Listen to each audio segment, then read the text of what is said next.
দর্শক, কালের কণ্ঠের বাজেট বিশ্লেষণে আপনাদের আরও একবার স্বাগত। আপনাদের সাথে বরাবরের মতো আমি আছি সাতমান সাকিব এবং আমাদের সাথে একজন অতিথি আছে, তিনি ফারুক মেহেদি ভাই, বার্তা সম্পাদক কালের কণ্ঠে। বাজেট বিশ্লেষণে আপনাকে স্বাগত।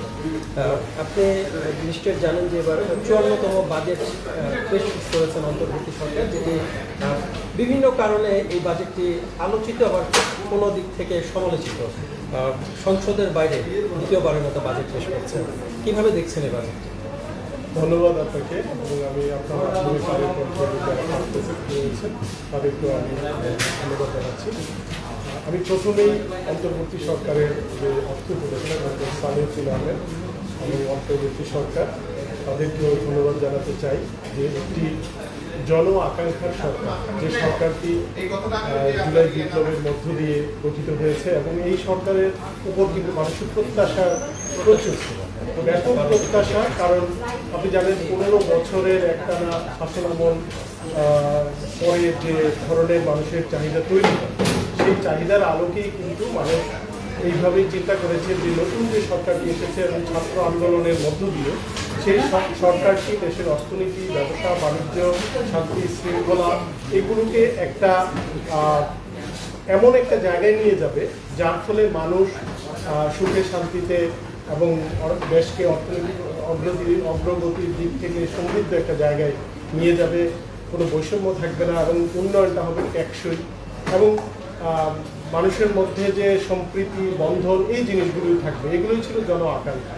তো তারই ধারাবাহিকতায় আমরা যেটা দেখলাম যে 10 মাস পরে এসে সরকারের যে এই সরকারের নতুন বাজেট, আমরা জানি যে আগের যে বাজেটটা মানে এখন যে চলতি বাজেটটি সেটি কিন্তু আগের সরকারের বাজেট, মহাজোট সরকারের। এখন যে বাজেটটি সেটাই হচ্ছে সত্যিকার অর্থে অন্তর্বর্তী সরকারের বাজেট, যে বাজেটের উপর মানুষের আকাঙ্ক্ষা অনেক বেশি, সে কারণে ফোকাসটাও বেশি হবে। তাহলে বাজেটটি কেমন হলো এই প্রশ্ন আসে। আমি শুরুতেই বলতে চাই যে বাজেটটি আপনি দেখবেন যে আকারের দিক থেকে 7,000 কোটি টাকা কম। সাধারণত আমরা দেখি যে প্রতি বাজেট একটা সাধারণ একটা প্রবৃত্তি ধরেই কিন্তু তৈরি হয়, কারণ অর্থনীতি বা আপনার যে কোনো ব্যক্তি খাতেও যদি আপনি চিন্তা করেন, আপনার আজকের যে পজিশন, এক বছরের মধ্যে আপনার পজিশনটা আপনি আশা করেন যে 5%, 10% প্রবৃদ্ধি হবে। অর্থনীতিটাও সেই রকম। এটা একটা এক্সপেক্টেড বিষয় যে একটি বছরে একটি দেশের অর্থনীতি 5%, 6% একটা গ্রোথ নিয়ে আগাবে। তো সেই কারণে বাজেটেও বরাদ্দ থাকতে হয়। কিন্তু আমরা যেটা লক্ষ্য করলাম, এবারে বাজেটের আকারের দিক থেকে কিন্তু কম। চলতি বাজেট যেটা আপনার 7,97,000 কোটি টাকা ছিল, সেটা কিন্তু কমে এখন 7,90,000 কোটি টাকা, তার মানে 7,000 কোটি টাকা কম। তো এইটার জন্য সরকার বাহাবা নিবে আমি মনে করি না। ইতিহাসের কোনো না, এটা কোনো ঐতিহাসিকের কিছু না। কারণ হচ্ছে আপনি 7,000 কোটি টাকা, আমাদের অর্থনীতির যে ডিমান্ড, আমাদের 18 কোটি মানুষের যে চাহিদা, সেই চাহিদা ফুলফিল করার জন্য তার অন্ন, বস্ত্র, বাসস্থান থেকে শুরু করে শিক্ষা, স্বাস্থ্য এবং তার জীবনমান উন্নয়নের জন্য আপনি যে কর্মসূচিগুলো নেবেন, সেই কর্মসূচিগুলো বাস্তবায়ন করতে হলে আরও প্রচুর টাকা দরকার। কিন্তু সরকার যেটা করেছে তার চেয়ে কম করেছে। এখানে একটা যুক্তি আছে, কারণ আপনি বাজেট দিলেই কিন্তু বাজেটটা কিন্তু আপনি বাস্তবায়ন করতে পারেন না। আপনার একদিকে হচ্ছে আপনার গুণগত মানে একটি বাজেটকে বাস্তবায়ন করার সেই ক্যাপাসিটি নাই, দুই হচ্ছে আপনার সেই সামর্থ্যও নাই, টাকারও একটা ব্যাপার আছে। আপনি আজকে 8 লাখ কোটি টাকা বাজেট দিতেই পারেন, কিন্তু আমরা দেখি রীতি অনুযায়ী কোনো বাজেটে তার পরিপূর্ণ বাজেটটি বাস্তবায়ন করতে পারে না। এক হচ্ছে যে আপনার যে রেভিনিউ, যে আয়, মানে আপনি তো বাজেটটা বাস্তবায়ন করার জন্য আপনার একটা টাকা লাগবে। মানে আপনি তো একটা পরিবারের মতো, পরিবারে একজন কর্তা সংসারের জন্য আয় করে, সেটা আবার ব্যয় করে, তাহলে আপনার যদি আয়ের চেয়ে ব্যয় বেশি হয় তাহলে তো আপনি সেই বাজেট দিয়ে লাভ দেন। কিন্তু আমরা তারপরেও আমাদের বাজেটটি আমরা দেখেছি যে এটা একটি ঘাটতি বাজেট, 2,26,000 কোটি টাকার একটা ডেফিসিট বাজেট বলি আমাদেরকে। এটা আমাদের মতো দেশের জন্য ডেফিসিট বাজেটই হইতে হবে, কারণ আপনার সামর্থ্য নাই কিন্তু আপনি আরেকটু বেশি ইনভেস্ট করতে চান, কারণ আপনার উঠতি ইকোনমি, উদীয়মান অর্থনীতির জন্য আপনার অর্থনীতিতে একটু বিনিয়োগ প্রয়োজন হয়। কারণ আমরা পরিবারের ক্ষেত্রে কী দেখি, মধ্যবিত্ত পরিবারে বাবা ইনকাম করে, ছেলে পড়াশোনা করে, মেয়ে পড়াশোনা করে, মেয়ের জন্য একটা ল্যাপটপ প্রয়োজন, ছেলের জন্য একটা আরেকটা কিছু প্রয়োজন। তো তাকে যদি আপনি এটা না দেন তাহলে তার পরিণত মানে তাকে গড়ে ওঠার জন্য যে তার শিক্ষা সেটা সাফিসিয়েন্ট হবে না। হ্যাঁ, ঘাটতি যখন বাজেট সে এটা পরিপূর্ণভাবে পাবে, এরপরে কিন্তু সে একদিন ধরেন ইনকাম করবে, সেটা তার পরিবারের জন্য কাজে লাগবে। তো সেটা বাংলাদেশের ক্ষেত্রেও সেম। আপনার বাংলাদেশ হচ্ছে একটা উদীয়মান অর্থনীতি, সেখানে আপনার ইনভেস্টমেন্ট লাগবে, পাবলিক ইনভেস্টমেন্ট লাগবে। পাবলিক ইনভেস্টমেন্ট হলে মানুষের আয় বাড়বে, মানুষের জীবন মান। কর্মসংস্থান হবে, সেটা আবার আলটিমেটলি ইকোনমিতে একটা সাস্টেনেবিলিটির দিকে যাবে। হ্যাঁ, তো ঘাটতি আমরা বাজেট যেটা যেহেতু বলছিলেন। দেখছি, হ্যাঁ আমি শেষ করি যে মোটা দাগে বাজেটটা, সেটা হলো যে আমি বলবো এটা একটা সাধারণ বাজেট। এটা বিশেষত্ব বলতে এমন না যে আমি আগের বাজেটের থেকে আমি বিশেষ কিছু করলাম, বিশেষ কিছু 7,000 কোটি টাকা কমের মধ্যে কোনো বিশেষত্ব নাই। এবং আপনি জানবেন যে সরকার যাই আসুক, আমাদের আমলাতন্ত্র তারাই কিন্তু বাজেটটা তৈরি করে। একটা টিপিক্যাল বাজেটের যে ফরম্যাট, সেই ফরম্যাটের মধ্যেই বাজেটটা হচ্ছে। এবং আমরা দেখলাম যে এটাও মোটা দাগে আমাদের বাজেটটা কিন্তু খুব ছোট বাজেট না, বড় বাজেটই, 7,90,000 কোটি টাকা। এই টাকাটাও কিন্তু আপনি বাস্তবায়ন হবে না। আমরা দেখবো একটা পর্যায়ে আমাদেরকে এই রিপোর্ট লিখতে হবে যে এই বাজেটটি বাস্তবায়ন হচ্ছে না। একদিকে ডেভেলপমেন্ট বাজেট বাস্তবায়ন হয় নাই এবং এটাকে কাটছাট করতে হবে, আরেকদিকে হচ্ছে আপনার রেভিনিউ বাজেট অ্যাচিভ হয় না। আপনি দেখবেন এইবারের যে বাজেট, আমরা যেটা চলতি বাজেট দেখছি, সেখানে কিন্তু প্রায় 1 লক্ষ কোটি টাকার ঘাটতিই হবে। তার মানে আপনার একটি বছরে যে রাজস্ব আয় করার কথা, মানে আপনার ইন্টারনাল রিসোর্স থেকে, সেই টাকা কিন্তু আপনি আয় করতে পারছেন না। না পারার ফলে আপনি যে 1 বছর প্ল্যান করলেন যে আমি এই খাতে টাকাগুলো খরচ করব, সেখানে করতে পারছেন না। তার মানে আপনার ইনভেস্টমেন্ট হচ্ছে না। আপনার যদি ইনভেস্টমেন্ট না হয়, তাহলে আপনার যে পরিকল্পনা সেটা বাস্তবায়ন হচ্ছে না। তার মানে আপনি আপনার এই পরিমাণ শিক্ষার্থীকে পড়াশোনা করাবেন, এই পরিমাণ মানুষকে স্বাস্থ্যসেবা দেবেন, এই পরিমাণ রাস্তাঘাট অবকাঠামো নির্মাণ করবেন, আপনি লটস অফ সেক্টর আপনি এইগুলোর জন্য প্ল্যান করেছিলেন, সেগুলো হচ্ছে না। ফাইন্যান্সিয়াল ক্রাইসিস, আরেকটা হচ্ছে ক্যাপাসিটি, দুইটাই। তো সেটা আমরা আগের বাজেটেও দেখেছি, এই বাজেটেও আমরা অবধারিতভাবেই দেখব। আমরা বলতে পারবো না এই বাজেটটি একটা বিষয়, হ্যাঁ আপনি বলতে পারেন যে এই বাজেটটি একটি সংসদের বাইরে, একটি অন্তর্বর্তী সরকার দিয়েছে। এই ঘটনা আগেও ঘটেছে, 2007-8 সালে আমরা দেখেছি যে তখনকার সরকারও 2টি বাজেট দিয়েছে। ডক্টর মির্জা আজিজুল ইসলাম তিনি 2টা বাজেট দিয়েছেন, এবারও আমরা দেখেছি। তাই বেসিক কোনো পার্থক্য নাই একটি রাজনৈতিক সরকারের এবং অন্তর্বর্তী সরকারের মধ্যে বাজেটের দিক থেকে, কারণ আপনারা একই ফরম্যাটে বাজেটটা বানিয়েছেন। এবং বাজেটের সাধারণত ফাইন্যান্স মিনিস্ট্রি বাজেটটা বানায় এবং ইন্টারনাল রিসোর্সটা কালেক্ট করে হচ্ছে রাজস্ব বোর্ড, জাতীয় রাজস্ব এনবিআর। তাদের সাথে অনেক সময় আলাপও করা হয় না, তাদেরকে একটা টার্গেট দিয়ে দেওয়া হয়। তো সেই টার্গেটটা তারা বাস্তবায়ন করতে পারবে কিনা, সেই টার্গেটটা অ্যাচিভ করার জন্য তার ক্যাপাসিটি আছে কিনা, সেই জিনিসগুলো অনেক সময় দেখা হয় না। এটা হচ্ছে বাজেটের ইন্টারনাল বিষয়, যেটা আমরা যেহেতু আমরা সাংবাদিকতা করি, এই লাইনে কাজ করি, আমরা জানি যে এটা একটা আরোপিত টার্গেট দেওয়া হয়, সেই টার্গেটটা বাস্তবায়ন হয় না। তো মোটা দাগে আমি যদি সংক্ষিপ্ত করি, সেটা বলতে পারি যে এই বাজেটটি কোনো বিশেষ বাজেটও নয়, এই বাজেটটিতে কোনো স্পেশালাইজেশন তেমন কিছু নাই। আপনি বলতে পারেন ছোটোখাটো 2-1টা বৈশিষ্ট্য আছে, যেমন ছাত্রদের মানে ইউথদের, তরুণদের ফেস্টিভ্যাল নামে একটা কম্পোনেন্ট যোগ করে সেখানে 100 কোটি টাকা রাখা হয়েছে। তো সেটা একটা আমরা বলতে পারবো যে নতুন একটা কিছু। এবং বাজেটের একটা স্লোগান ধরেছেন অর্থ উপদেষ্টা, বৈষম্যহীন ও টেকসই অর্থনৈতিক ব্যবস্থা করার প্রত্যয়। তো এটা আমরা সব বাজেটে সব অর্থমন্ত্রীদের মধ্যে দেখি যে একটা স্লোগান থাকে, ট্যাগ লাইন বলি আমরা। সেই ট্যাগ লাইনটা যদি আপনি অ্যানালাইসিস করেন, তাহলে দেখবেন যে এই ট্যাগ লাইন দিয়েও আমরা বিশেষত্ব কিছু নেই, কারণ আপনি বাজেট তো গতানুগতিক। আপনি একই রকমভাবে আগের সরকারের ধারাবাহিকতা একটা বাজেট দিয়েছেন, সেখানে ঘাটতি বাজেট দিয়েছেন, সেখানে রাজস্বের একটা মানে অবাস্তব টার্গেট দিয়েছেন, এবং সেখানে এডিপির একটা আকার দিয়েছেন যে এডিপি বাস্তবায়ন হয় না। আমরা দেখছি গত 10 মাসে এডিপির বাস্তবায়নও রেকর্ড সংখ্যক কম, মানে হচ্ছে না। তো সুতরাং আমাদের কাছে বাজেট বাস্তবায়নের খুব ইতিবাচক কোনো উদাহরণ নাই, এবং এই বাজেটটাও বৈপ্লবিক বাজেট হয় নাই। সুতরাং একই ধারার বাজেট আমি বলবো। মানে আপনি কিন্তু এটাকে বিশেষ বাজেট বা আমি বিশেষ বাজেট বলতে পারছেন না। আচ্ছা, টার্গেটের কথা যেহেতু বললেন, প্রস্তাবিত রাজস্ব আয় এনবিআরকে এবার টার্গেট দেওয়া হয়েছে 5,64,000 কোটি টাকা। সেখানে এনবিআর 4,99,000 কোটি টাকা এবং অন্যান্য উৎস থেকে আরো 65,000 কোটি টাকা সংগ্রহ করবে। তো এটা মানে বাস্তব আমি মনে করি যে এইটা ওই যে বললাম না ধারাবাহিকতা, মানে এটা হচ্ছে একটা মানে রীতি মেনে একটা টার্গেট প্রবৃদ্ধি ধরা হয় প্রতি বাজেটে। তো স্বাভাবিকভাবে এবারেরও রাজস্ব লক্ষ্যমাত্রা ধরা হয়েছে, কিন্তু আমরা আগের যেটা চলতি বাজেটও আমি এর আগে বলছিলাম যে প্রায় 10 মাসে 70,000 কোটি টাকা, এবং আশা করা হচ্ছে যে এই 12 মাসে এটা 1 লাখ কোটি টাকা ছাড়াবে ঘাটতি। তার মানে বড় অঙ্কের একটা ঘাটতি। তো এইবারের বাজেটও আমরা দেখছি যে 5 লাখ কোটি টাকা শুধু এনবিআরকে আদায় করতে বলা হচ্ছে, এবং বাকি নন এনবিআর থেকে আরো 60,000 কোটি টাকা বা 65,000 কোটি টাকা।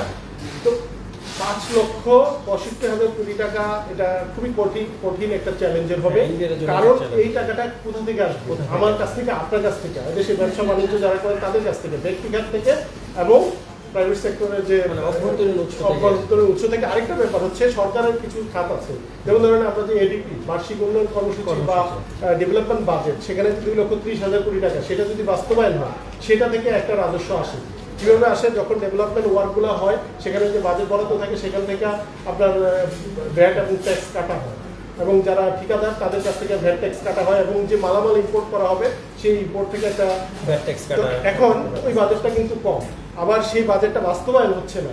যদি সেটা ঠিকমতো বাস্তবায়ন না হয় আপনার কিন্তু টার্গেট আসবে না। আরেকটা হচ্ছে স্ববিরোধিতা আছে কিছু বাজেটের মধ্যে, যেমন ধরেন আমরা বলছি যে ইনফ্লেশনটাকে চেক দিব, আমরা 6.8-এর মধ্যে নিয়ে আসবো, অর্থ উপদেষ্টা এবার ক্লিয়ার করেন না, কিন্তু বলছেন যে জুনের মধ্যে 8-এ চলে আসবে। তার মানে 8ও কিন্তু একটা অসহনীয় মাত্রার ইনফ্লেশন। তো আপনি যদি ইনফ্লেশনকে চেক দেন, আমার অর্থনীতি এখন কিভাবে চলছে, এখনকার ইকোনমি চলছে হচ্ছে আপনার মানে খুবই কশাস একটা ইকোনমি, মানে কনজারভেটিভ যাকে বলি। আপনার টাকা খরচের মাত্রা কমানোর একটা প্রবণতা। আপনি প্রাইভেট সেক্টরের ঋণের সুদের হার দফায় দফায় বাড়ানো হয়েছে। এর অর্থ হলো আপনার বাজারে টাকা যাবে না। বাজারে যদি টাকা না যায় তাহলে আপনি কেনাকাটা কম করবেন, খরচ কম করবেন, তাহলে মানুষের ভোগ প্রবণতা কমবে, তাহলে আপনি বলতে পারবেন যে আপনার এই ইনফ্লেশন চেক হবে, কমে আসবে। কিন্তু এটার উল্টা দিকটা কি? ধরেন আপনি ব্যাংকে থেকে ঋণ পাচ্ছেন না, টাকা পাচ্ছেন না, প্রাইভেট সেক্টর কিভাবে গ্রো করবে? একদিকে প্রাইভেট সেক্টরের যারা এক্সিস্টিং মানে কারখানা মালিক আছেন বা বিনিয়োগকারী আছেন, যাদের এক্সিস্টিং কারখানা শিল্প চলছে, তারা এক্সপানশনে যেতে পারছে না। আবার যারা নতুন উদ্যোক্তা তারা শিল্প স্থাপন করবে, তারাও পাচ্ছে না। তার মানে টাকা পাচ্ছে না। টাকা যদি না পায় তাহলে আপনার নতুন কর্মসংস্থান হচ্ছে না, বিনিয়োগ হচ্ছে না, তাহলে আপনার গ্রোথ হবে কিভাবে? যদি গ্রোথ না হয় তাহলে আপনি ট্যাক্স চার্জ করবেন কিভাবে? সুতরাং সবগুলোর ভিতরে একটা কন্ট্রাডিকশন আছে। আপনি বলছেন জিডিপি প্রবৃদ্ধি 6.5% নিয়ে যাচ্ছেন, আপনার এই বছর অর্জন হচ্ছে 3.95 এরকম, মানে 4-এর কাছাকাছি। এটা বড় চ্যালেঞ্জ, কারণ হচ্ছে আপনি বলছেন বৈষম্যহীন টেকসই আর্থিক ব্যবস্থাপনা গড়ে তুলবেন, কিন্তু আপনি অর্থনীতিতে টাকা খরচ করার প্রবণতা কম। টাকা খরচ না করলে আপনার চ্যালেঞ্জ আছে যে আপনার টাকা খরচ করলে ইনফ্লেশন বাড়তে পারে, কিন্তু এটার একটা ইতিবাচক দিক হচ্ছে আপনার প্রবৃদ্ধি হবে, গ্রোথ হবে। সেটা কিন্তু হবে না, কারণ আপনি টাকা খরচ না করলে তো আপনার কোনো এটা থেকে যে রিটার্ন মোবিলাইজেশন, টাকা বাজারে গেলে একজনের খরচ আরেকজনের ইনকাম, তো সেই জিনিসটা হচ্ছে না। তো প্রবৃদ্ধি যে আপনি বলবেন 6.5%, এটা এখন 4%-এর নিচে আছে, সেটা 2% কিভাবে বাড়াবে? 2.5%। সেটা একটা বড় চ্যালেঞ্জ। আমি মনে করি যে এখানেও প্র্যাগমেটিক হওয়া উচিত ছিল সরকারের, সেই দিকটা আমার মনে হয় নজর দুর্বলতা দেখা গেছে। তো একটা বিষয় হচ্ছে মূল্যস্ফীতি, মানে অর্থনীতির সবচেয়ে বড় একটা প্রভাব ফেলে এবং চ্যালেঞ্জ, এটা কমানোর ব্যবস্থা কি রেখেছে? আপনি দেখবেন যে এই মূল্যস্ফীতি কিন্তু আমরা দেখেছি আগের সরকারের 2 বছর আগে থেকে এই ঘটনা ঘটছে, এবং কোভিড পরবর্তী ইউক্রেন রাশিয়ার যুদ্ধের ফলে যে বিশ্বব্যাপী জিনিসপত্রের যে দাম বাড়ার প্রবণতা, জ্বালানি তেলের দাম বাড়ার প্রবণতা, সাপ্লাই চেনে যে একটা ডিসরাপশন হয়েছিল, সেটারই ইম্প্যাক্ট কিন্তু গ্লোবালি পড়েছে। অনেক ইকোনমি তার ইনফ্লেশন চেক দিয়েছে, ইন্টারনাল অর্থনৈতিক ব্যবস্থাপনাকে কাজে লাগিয়ে তারা করেছে, কিন্তু বাংলাদেশ আনফর্চুনেটলি সেই বৃত্ত থেকে বের হতে পারে নাই। এবং আগের সরকারের সময়ের ইনফ্লেশন, হাইয়েস্ট ইনফ্লেশন আমরা ডাবল ডিজিট ক্রস করতে দেখেছি, এবং এই সরকারে এসেও কিন্তু সেই ধারাবাহিকতাই রেখেছে। এই বর্তমান গভর্নর যেভাবে আগের যে পলিসি, বাংলাদেশ ব্যাংকের পলিসির বড় কোনো পরিবর্তন হয় নাই, আপনার রক্ষণশীল যে নীতি কৌশল সেটাই কিন্তু নেওয়া হয়েছে। কিভাবে সেটা হচ্ছে টাকার প্রবাহ কমানো হবে, সেই জন্য আপনার প্রাইভেট সেক্টর গ্রোথ যাতে কমে, মানে ঋণের প্রবাহ ইন্টারেস্ট রেট বাড়তে বাড়তে 15% চলে গেছে। 15% ঋণ কেউ নিবে না, কারণ আপনার 15% ঋণ নিয়ে সেই টাকা দিয়ে ব্যবসা করে তার আবার প্রফিট হবে না, সেটা সুতরাং মানে এটার মূল কারণটাই হলো আপনি যাতে টাকা না নেন। এটা একটা দিক। আরেকটা হলো আপনি যখন সুদের হার বাড়বে, স্বাভাবিকভাবে আপনার পকেটে যদি টাকা থাকে আপনিও চাইবেন ব্যাংকে টাকা রাখতে। তো আপনি যখন ব্যাংকে টাকা রাখবেন তাহলে আপনার টাকা কিন্তু খরচের প্রবণতা কমে গেল, আপনার ভোগ প্রবণতা কমে যায়। তাহলে টাকাটা দুই দিক দিয়ে ব্যাংকের কাছে চলে যাচ্ছে। এক হচ্ছে যেটা প্রাইভেট সেক্টরকে দিত সেটা যাচ্ছে না, আরেকটা হচ্ছে আপনার পকেটে যে টাকা সেই টাকাও ব্যাংকে চলে যাচ্ছে। সরকারের এটা হচ্ছে একটা ইনস্ট্রুমেন্ট, মানে বাজারকে চেক দেওয়ার জন্য। এটা হচ্ছে বইয়ের ভাষা, কিন্তু আমাদের মতো ইকোনমিতে বইয়ের ভাষা কাজ করে না। কারণ আমাদের দেশে হচ্ছে অতি মুনাফা লোভ আছে, মানুষের মধ্যে ম্যাল প্র্যাকটিস আছে, কারসাজি করার প্রবণতা আছে, যার ফলে আমাদের যে ইকোনমির যে মূল মানে ভিন সেই অনুযায়ী কাজ করে না। কিন্তু বাংলাদেশ ব্যাংক সেই অনুযায়ী আগাচ্ছে। তাতে যেটা হয়েছে, ইনফ্লেশন চেক দেওয়া যায়, খুব একটা চেক হয় নাই, কিছুটা চেক হয়েছে। ধরেন ডাবল ডিজিট থেকে এখন 8-8-এর মধ্যে বা 9-এর মধ্যে আছে, কিন্তু এটাও অসহনীয় মাত্রা। একটা কথা হচ্ছে যে আপনি ইনফ্লেশন পুরোপুরি চেক দিতে পারেন না, আবার প্রাইভেট সেক্টরকে আপনি মানে অবরুদ্ধ করে রাখছেন। প্রাইভেট সেক্টরে কোনো ঋণ যাচ্ছে না, টাকার প্রবাহ কম, তাহলে সে বিনিয়োগও করছে না, আপনার কর্মসংস্থান না। আপনি দেখবেন যে যত রিপোর্ট আমরা করেছি, বেকারত্ব বেড়েছে, আপনার মানুষ চাকরি হারিয়েছে, বহু কারখানা বন্ধ হয়েছে, রাজনৈতিক একটা কারণ ছিল। তারপরে আপনি এই যে নীতির কারণে নতুন ব্যবসা করতে পারে না, উদ্যোক্তারা উৎসাহ নাই। আমরা যে এখন বিনিয়োগের সবচেয়ে খারাপ অবস্থান করছি, এবং এই সরকার এসেও কিন্তু একটা বিনিয়োগ সম্মেলন করেছে, সেখানে কোনো আশাবাণী নেই। কারণ অর্থনীতিবিদরা, ব্যবসায়ীরা এবং বিশ্লেষকরা যেটা বলছেন যে এই মুহূর্তে দেশে একটা স্থিতিশীল পরিবেশ দরকার, আইন শৃঙ্খলা পরিস্থিতির উন্নতি দরকার, এবং একটা কনফিডেন্স আসা দরকার সবার মধ্যে, আস্থার একটা ব্যাপার, যে এই আস্থা না হলে কেউ বিনিয়োগ করবে না। বিদেশি বিনিয়োগকারীরা তো করবেই না, কারণ আপনি দেখবে, বিদেশিরা দেখবে যে দেশের বিনিয়োগকারীরা বিনিয়োগ করছে কিনা। তারা যদি না করে তাহলে কেন একজন বিদেশি বিনিয়োগকারী এসে বিনিয়োগ করবে? সুতরাং এই জিনিসগুলো আছে। আচ্ছা ভাই, আরেকটা বিষয় হচ্ছে এবারের বাজেটে করমুক্ত আয় যেটা করেছে সেটা তেমন একটা বাড়ানো হয় 3,75,000 টাকা। তো এটা কি আসলে যুক্তিযুক্ত আছে কিনা? এই যে বললাম ইনফ্লেশন, ইনফ্লেশন যদি বেশি হয় তার মানে আপনার আয় বাড়ছে না, কিন্তু আপনার খরচ বাড়ছে। এই তো আপনার এই খরচ বাড়লে তা আপনাকে যদি সেই আগের মতো করে ট্যাক্স দিতে হয় ওই সিলিং এর মধ্যে, তাহলে আপনার জন্য এটা বার্ডেন।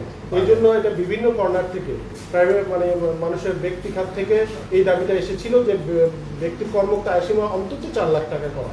সেটা সরকার করে নাই, ওই আগের অবস্থায় আছে, 3.5 লাখে আছে। তবে আগামী অর্থ বছর এবং পরের অর্থ বছর, 2 অর্থ বছরের জন্য এটা বলা হয়েছে, তার মানে অ্যাডভান্স। কিন্তু ওই সময় ইনফ্লেশন কোথায় যাবে সেটা তো আমরা জানি না। এমন হতে পারে যে ওই সময় ডিমান্ড হতে পারে 4.5 লাখ করতে হবে, অথবা 5 লাখ করতে হবে। তো এইটা কোনো ম্যাটার করছে না এবার। আচ্ছা, আরেকটা বিষয় সেটা হচ্ছে যে এবারে বাজেটে নির্বাচনের জন্য 2,956 কোটি টাকা বাজেট রেখেছে। এটা কি আসলে নির্বাচনী বাজেট বলা যায় কিনা? আসলে খুবই গুরুত্বপূর্ণ বিষয়টা, কারণ আমরা এখন একটা নির্বাচনী মোডের মধ্যে আছি। মানুষের মধ্যে এক ধরনের আশা আকাঙ্ক্ষা যে অন্তর্বর্তী সরকার একটা নির্বাচন দেবেন, এবং সেই নির্বাচনে নির্বাচিত হয়ে আসবেন একটি রাজনৈতিক সরকার আসবে। এরপরে মানুষের মধ্যে এক ধরনের আস্থা বাড়বে, বিনিয়োগের পরিবেশ তৈরি হবে, এরকম একটা আকাঙ্ক্ষা সবার মধ্যে আছে। কিন্তু আমরা যেটা বাজেটের যে বক্তব্য বা বাজেটের যে বরাদ্দ দিতে যদি তাকাই, তাহলে দেখবো যে নির্বাচনী বাজেটের বরাদ্দ কিন্তু নাই।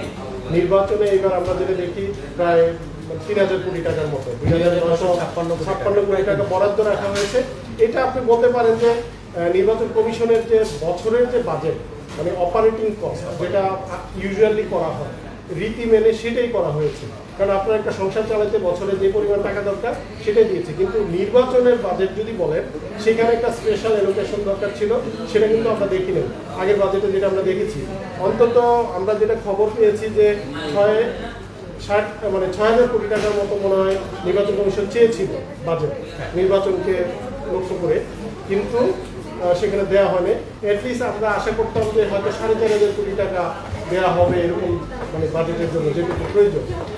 যেহেতু দেওয়া হয় না, এইটুকু আলোচনা সমালোচনা হচ্ছে যে আসলে কি নির্বাচন হবে না জুনের মধ্যে, আগামী জুনের মধ্যে, মানে ডিসেম্বর টু জুন তো একটা আলোচনা হচ্ছে যে নির্বাচন হবে, তাহলে কি হচ্ছে না?